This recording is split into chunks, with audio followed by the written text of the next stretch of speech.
A massive 108-page indictment, just unsealed from the Chatham County Grand Jury, offers new insight and suspects in 5 different Savannah murders. The one that has drawn the most attention is the killing of community activist Shawntray Grant. News 3's Andrew Davis is digging through the paperwork and has our top story.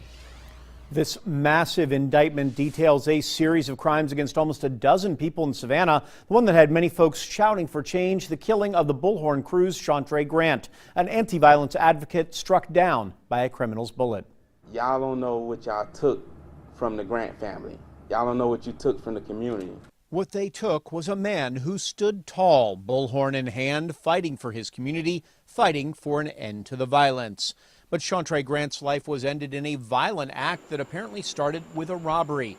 Osha Dunham is facing 78 different charges, including malice murder and 3 counts of felony murder, all connected to 3 different murders, including Grant's death. Another woman, Shawntray Grant, no relation, is facing felony murder charges as well by being a party to the commission of a crime. But Dunham is the one who police say pulled the trigger, shooting and killing Grant last June 15th at the Oglethorpe Apartments.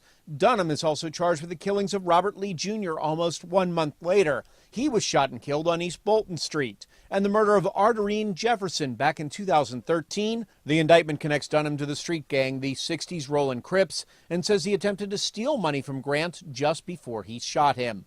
He's already been in jail twice for possession of marijuana and possession of a firearm by a first offender. Shawntray Grant's own words ring even more true as violence takes another pillar of our community. Another man is gone. A father, an uncle, a daddy, a cousin. He's gone again to another act of violence. In all, 7 suspects were named in this 108-page indictment. They're connected to 5 different murders, 4 other shootings, and 2 different street gangs, the 60s Rollin' Crips and Shady Park Crips. One of those suspects, Jahan Mingo, Savannah police say is still on the loose. If you can help find him, call Crime Stoppers anonymously right away at 234-2020. Andrew, tell us, how is the Grant family reacting to this news? Well, right now they're staying very silent, but we have learned that they went to Savannah Police Headquarters today to speak to investigators about this situation. They've promised us, while they're not speaking today, they're going to hold a news conference later in the week to discuss the latest charges and exactly what's next in Shawntray Grant's death. Andrew, thank you.